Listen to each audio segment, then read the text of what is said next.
Here are my latest additions to the sewing machines. This is a Singer 201K. Just picked this up and I just got this lovely sewing table. Look at that.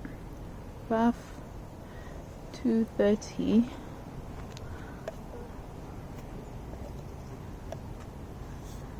What's quite fascinating is that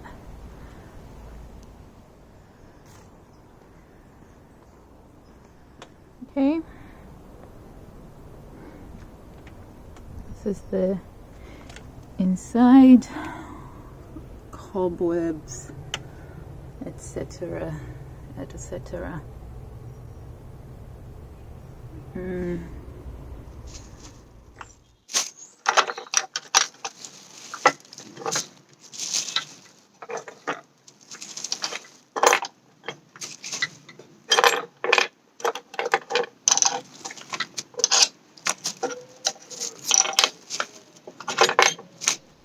Okay, the machine itself is very filthy.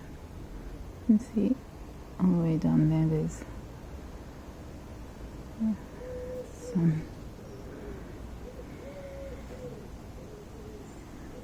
mostly for cabinet. Some actually got dented on the right over. Oh, it's really good looking cabinet. Okay, gonna be doing that.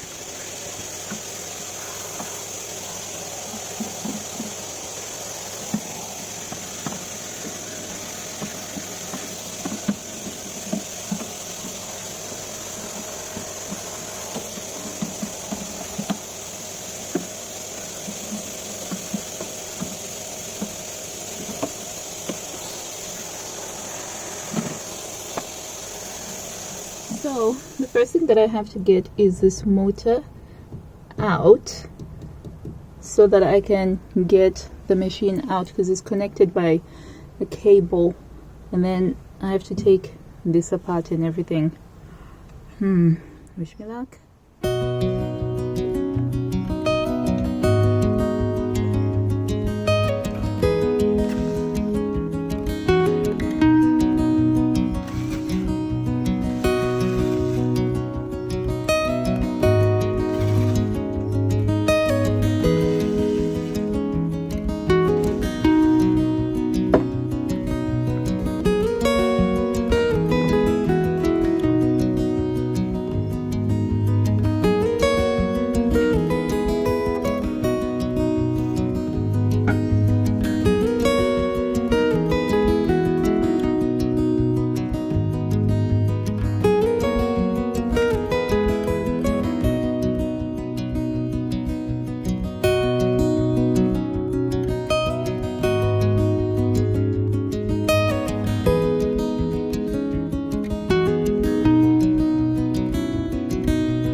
Started raining now, and I've tried to get the Singer 201K cabinet done as quickly as is possible.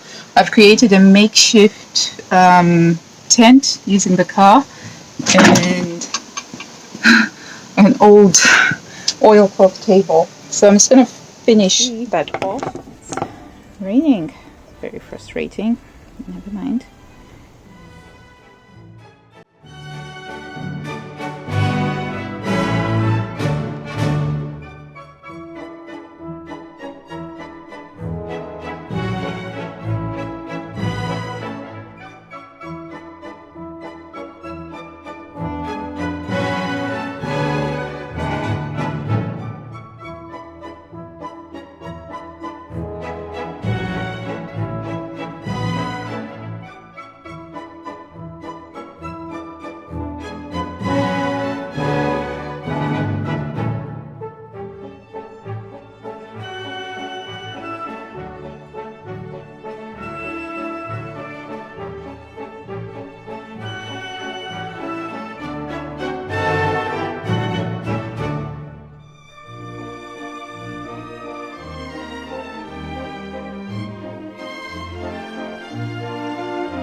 It's all done, all clean. See that? Nice and clean. Everything is as clean as it's going to get, and that's what it looks like on the inside. It's lovely.